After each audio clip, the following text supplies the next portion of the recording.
What is going on, everybody? Welcome into the Wager Alarm live stream. I'm Howard Bender. With me, of course, Craig Mish. Happy Wednesday, Craig. It made so much more sense to do these on Wednesdays and Tuesdays, right? I mean, taking a look at the new week here. The lines are actually out now for the Westgate Super Contest, so we can directly look at these lines here and talk a little bit better in relation to if the line does move and where you want to be. So first off, how are you, Craig? Because I'm very well. Congratulations on the great week last week. We should it start off seems with so that. long ago, right? It's like an extra day has gone by. I forgot. We went 4-1. We had a great week. We're right there on the cut line for pay again. We're where we want to be.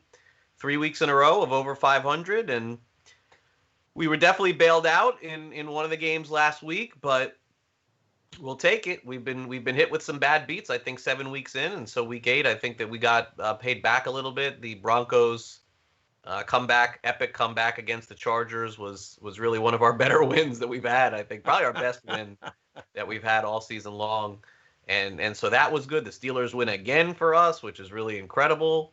We just are money in the bank with Pittsburgh, and the Vikings. Come on, the Vikings. That was your call. That was a really good call there. It was not close. The Vikings just blew out Green Bay. And all the games were good. The only one we lost was the Titans. We were just completely wrong on that one. That's fine. But we got 4 out of 5, and maybe we're on a run here. Maybe this is time. And we've been on the right side 3 weeks in a row of all 5 games. So there's no reason why we shouldn't be continuing this week. I don't think there's a reason why we shouldn't be either. All right, so let's take a look at some of the lines because I got to tell you, tough week ahead of us here. These are, some very interesting things. We could start off just talking briefly about the Thursday night game. Yeah, I was thinking we would use that, but what happened was the Westgate, the contest did adjust late today to the line came out, I think, about an hour ago, and they did adjust to the all the players being out. And it's even a little bit more inflated than the current line, but they have Green Bay minus 6.5 at San Francisco. So I don't understand why they're playing this game. It does not really make a lot of sense to me, except for the only thing I can think of is that this is the first time we're approaching a Thursday game, and it's CBS and it's national TV. I hate to think that way, but that's the only thing that I could think of, because beyond that, why not just play this game Sunday, man? Or Monday, or even Tuesday of next week? And I guess there's just no choice for some reason. It just is not adding up for me on this one. But they did fly out, and it looks like the game is going to get played. Until it actually gets played, though, I'll be skeptical. Yeah, well, me too. I mean, listen, I was sitting there, taking a look at it, and it was, Kendrick Bourne, and they closed down the 49ers practice facility. And then all of a sudden it was like, boom, Trent Williams, Brandon Ayuk, they're out now. And it makes it Debo. Yeah. Well, Debo was banged up anyway, but now he's on the COVID list. So you add to that. It's Aaron Rodgers versus Aaron Rodgers and Devontae Adams are really the only names that you're going to look at there as, fun to watch. And still, I would still take that on Monday night over Jets Patriots, right? I make it a double header. What's that? Gosh, I didn't realize that was the Monday night game this week. Oh, wow. It's atrocious. We'll probably pass Thursday. It's just the thing with the contest is, in a normal year, 1 out of 15 or 16 weeks we'll roll a Thursday game out. For Thanksgiving, I think we've done it a couple of years in a row. We'll probably do it again this year. But you're taking such a big risk with COVID. And as an example, let's say for example, even we got a 3-point edge on a game, and then you go into Sunday and Matt Ryan or Wilson or one of these guys, that's like a 7-point swing if you're on that team. So Matthew Stafford, right? Stafford, he's on the reserve COVID list due to contact, but he has to now test negative every single day leading up to Sunday, or he's out. You can't really do this until Saturday night. That was really a good idea that the Westgate is allowing midnight on the West Coast to be submitted. So that's 3 a.m. and then all the picks are posted online. I believe I saw 9 a.m. Eastern. So they've really done a good job keeping this together. It has not been easy.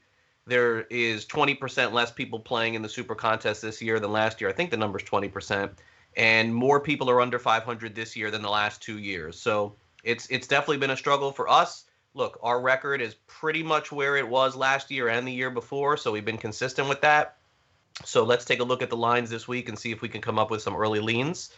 We'll start off with the early games. Howard and Seattle is -3 at Buffalo. The Bills have not played great the last few weeks. We've basically decided at this point we're not going against Russell Wilson, so it would basically be either taking Seattle on the road or not. We got Atlanta laying 3.5 at home against the Denver Broncos. Look, Atlanta didn't seem like they should be a favorite last week. That ended up working out for them.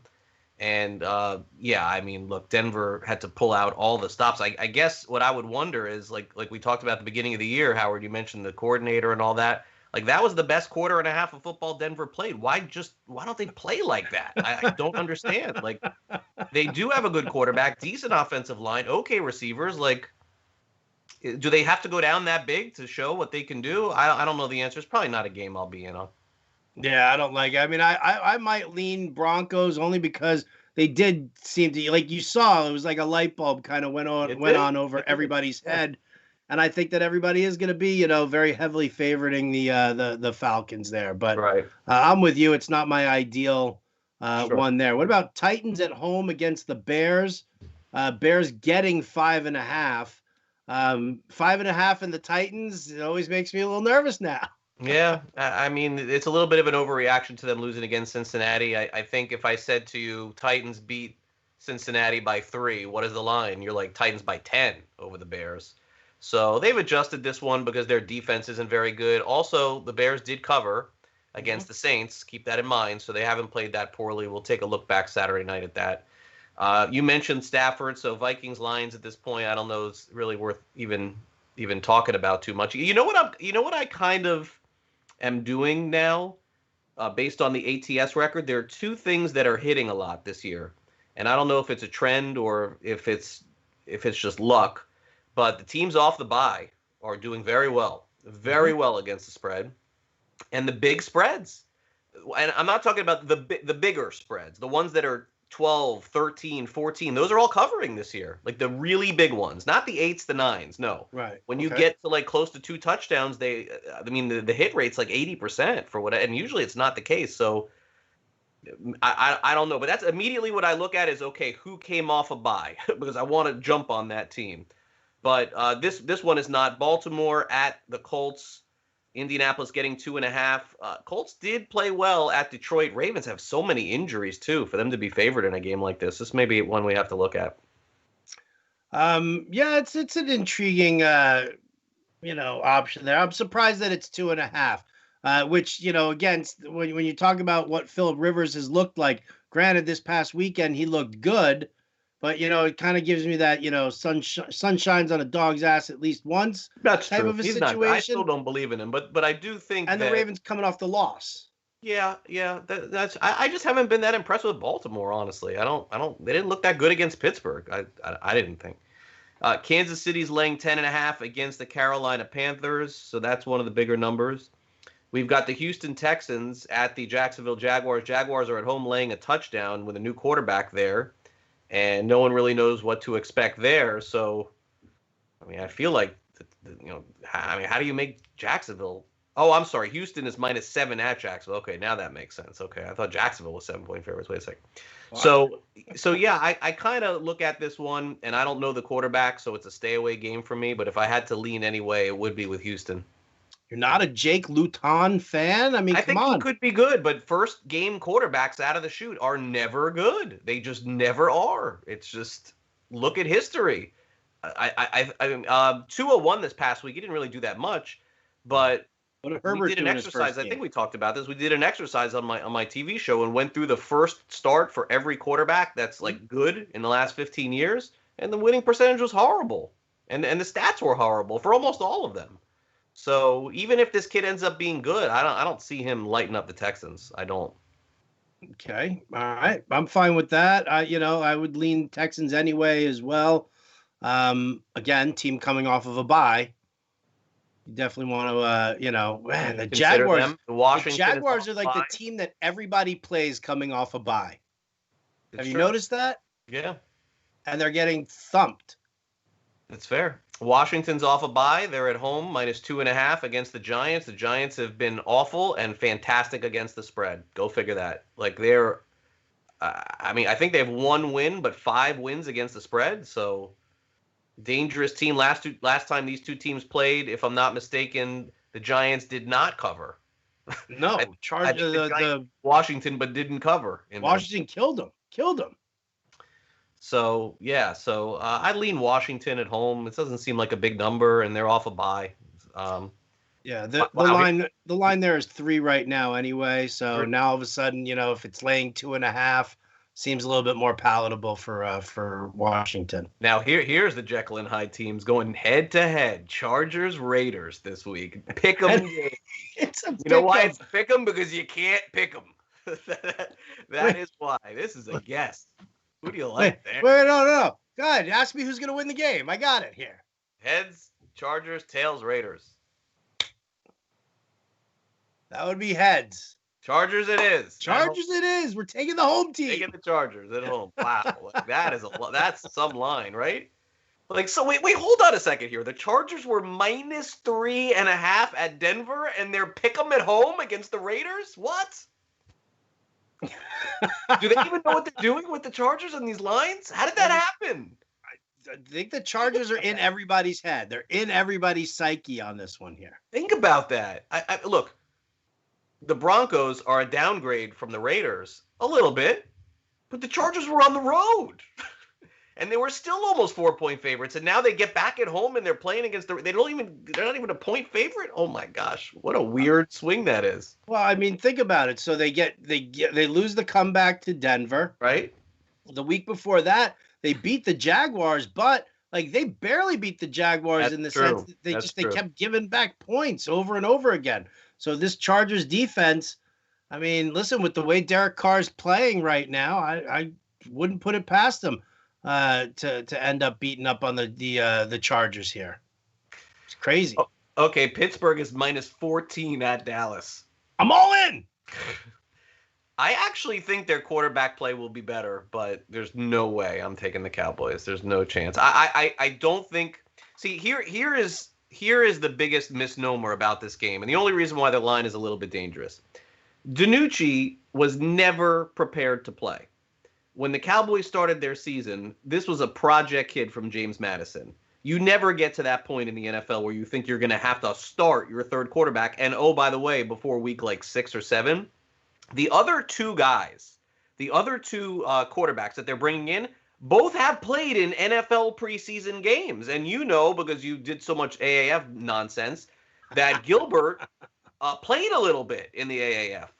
I'm not saying Dallas has a shot in this game. I would guarantee you that people are way underestimating what Dallas. I think the quarterback is going to throw for 200 yards, whoever it is, and 2 touchdowns. I don't think it's going to be as bad as people are predicting. DiNucci, James Madison, no preseason, Howard at all. What they think this kid was going to do? The other 2 guys played a little bit in the NFL and in the preseason. So anyway, I mean, do we lay 14? Do we just take Pittsburgh again? I'm really hard pressed to think why we wouldn't take Pittsburgh again and lay the 14. You just said teams with the bigger spreads are covering more. Yeah, they are covering. The Steelers are oh so good to us, and we know that there's still a tax for people who like to play. To grab the giant, the Cowboys. I don't know if there's a tax anymore, though. At this point, I don't think there is. I think everybody knows, but it's a game to circle. Let's keep an eye on that. Cardinals, Dolphins. What is the current line on that game right now? The current line. Cardinals, Dolphins. The current line is Arizona -4. Yeah, I was really thinking of taking Arizona at 4.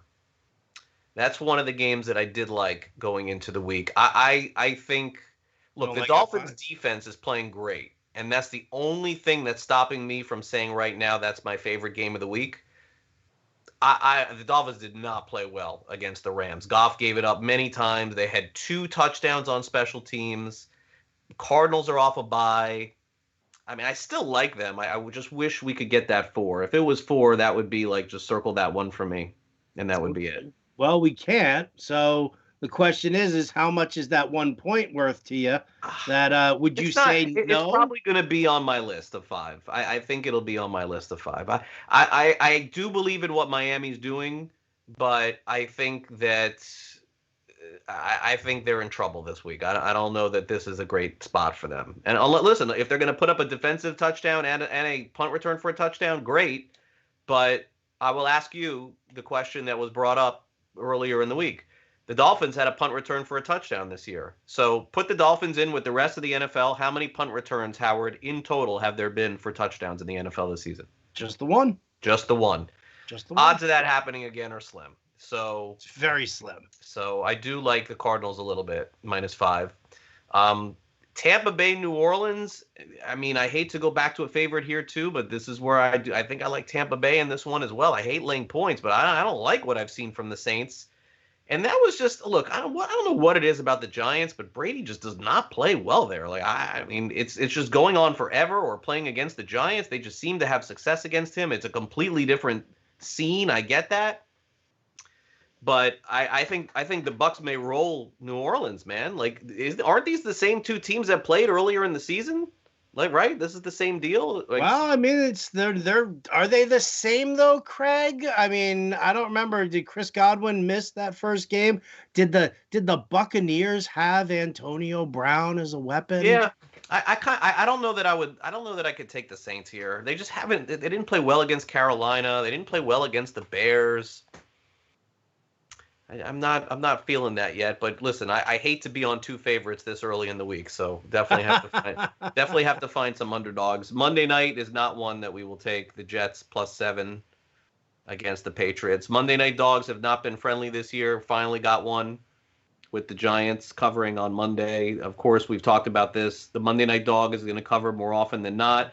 This is actually maybe the one team that could, like this is the one team that could cover a line, but I'll probably say no on it. Yeah, you can't make me do it. I won't take the Jets with the points. I won't. Yeah, I won't, because I think that this 7-point differential here is more of an exaggeration over what the Patriots have. What's been going on with them the last couple of weeks. Let's not forget, this is Belichick versus Gase, and I'm sorry, but Cam Newton versus the Jets. I mean, the Jets are I thought atrocious. Cam Newton up until the very last play of the game looked good. I think I really did. He's getting too hard of a time. He carried that team. They have no weapons whatsoever. I thought he played well. He fumbled at the end, and everyone remembers that. But I watched the game very closely. I thought he played well. So, okay, so let's go back and look at it here again. You're right. We don't really have any strong leans going into Sunday. This is a tough week. This stuff is not pretty. You certainly are not taking five favorites. There's no chance of that. No. And for those of you who are doing this out there and you're picking games, if you're picking five favorites, you're never winning. It's just I mean, underdogs are gonna. If you pick underdogs more often than not throughout the season, you're gonna come out ahead of 50%. It's just it's and so we always try to pick at least two dogs, if not three, at least two. I'll tell you right off the bat here, if Matt Stafford plays, and we should hopefully know by Saturday when we have to put our picks in, then I'm going back to Detroit with the points. Okay, I like that. Your honor against the Vikings, you've been spot. So, and look, I don't like the Lions either, and they played awful last week, but again, they're getting almost a touchdown here. The other thing that I would say that really factors in with me on this one is that the Lions' run defense is okay, right? Like Green Bay, like that was an embarrassment what Cook did to them. And I don't think the Vikings have an offense outside of Cook, really. And so you stack that box, make Cousins beat you. He may beat the Lions, but will he beat them by 5.5? I don't know. That's a good call, but we have to wait. We have to wait on that one because no Stafford. Are we back to like the whole Blau and whoever those guys were they were playing all last year at the end? I don't even know who their backup is. No, it is David Blau still, and no, he systematically fell apart. We saw him get that start on Thanksgiving Day. He surprised the Cowboys. It freaked everybody out. And then all of a sudden, defensive coordinators had more film on him. And, oh, look, we know how to scheme against this guy. Yeah, no, So boy, the Thanksgiving Day games this year, Howard, are so bad. Oh, I can't. I don't even want to get into it yet. I took a look at them. I mean, they got Pittsburgh, Baltimore at night, but beyond that, oh my gosh, the games are so bad. All right, so we'll lean Detroit if Stafford is in. Is there a line right now on that or no? Or is it off? no, it's still there. Let's see what it is right now because yeah, they haven't talked about taking it off the ticket at all. Where is it? Where is it? Oh, I'm did they looking. take it off? Vikings -4. Yeah, Yeah, I so don't we're see it getting here, so it must have come off if here. Stafford plays, we're getting big value there. Yeah. But I don't know that we'll have to wait on that. All right, so that would be a good dog to consider, +5.5 there. Can we find one more before we wrap up? Because Arizona is one that will probably at least I'll be interested in. But can we find one more underdog? I mean, dare I say, either the Bills or the Broncos. We learned our lesson going against Wilson, though. Did we though? I don't want to do that. Did we? Denver? Did we? Denver. Denver 2 weeks in a row. That's Denver so dangerous. much. That's dangerous. That's I dangerous. hate I mean, Denver. look. Yeah. I mean, with if Christian McCaffrey is back, do you say the Panthers? I mean, if there's one thing that the Chiefs don't do, it's they don't defend well against the run or running back pass plays. And you know that Matt Rule and Joe Brady are going to go right back to that well when whether it's McCaffrey or Mike Davis. Yeah, Carolina's really fallen apart the last few weeks. They looked so bad last Thursday night. Really bad. Against Atlanta. They're really, I mean, unless you want to just can talk about taking Jacksonville. You want to take the Raiders? You want to take the Raiders? Raiders like a pick 'em though. It's like not really a dog. It's not really a dog. And we're gonna have to find a dog. We cannot go in 4 out of 5 favorites. That's a recipe for 2 and 3. All right. What about Jacksonville? I gotta do more research on that. You look into Luton a little bit more. Again, my feeling about it is that with the way Houston's defense is, I know coming off a bye what teams are doing, but you know what? We went with the Steelers against the Ravens last week, coming off a bye, and the Steelers did us right. So, if you look into the fact that Houston off a bye also, Houston is now off a bye as well. So. Right. Don't you have a feeling that either Jacksonville wins this game or they lose 41-0? There's nowhere in the middle, right? I don't see a 41-0 game. If anything, I see Jacksonville as a possible upset here. But more likely, I see it being a scare and Deshaun Watson having to come back and turn around and score a late touchdown. He rushes for like 2 touchdowns in the last 5 minutes of the game. That kind of a thing. How my narrative on this game. I say it every year. I don't say it every week. I say it a few times a year. We're gonna know in the first 5 minutes of the game if we have a shot. We're gonna know right away. Yes, we will. This guy looks like Brady. We got a shot. If he looks like DiNucci, we got no shot.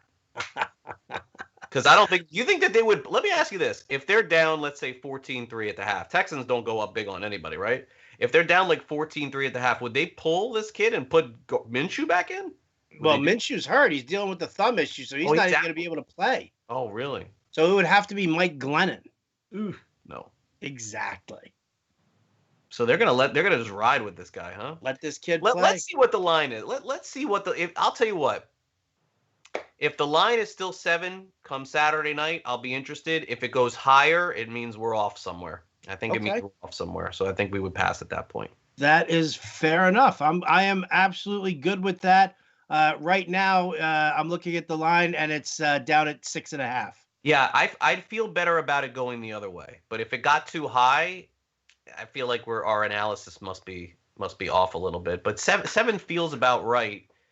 But it's like I read the lines more than I do the teams, as always. And so this line it tells me that they don't know what this guy is, but they got to protect themselves because if they only made Houston a 3-point favorite, the world would take Houston because not knowing what this quarterback is going to look like. But look, it worked out for Tua last week. Tua was 2.5-point underdog, 3-point underdog, whatever it was, and and they won outright. But Tua did not Yeah, look but that fantastic. was the Miami defense. That Defense was wasn't Tua. Yeah, defense and punt returning was fantastic. Tua made some okay throws. He looked all right, but I don't know. Going to Arizona here, that's a different animal, I think. And I don't even love Arizona, but I think it's a good spot for them.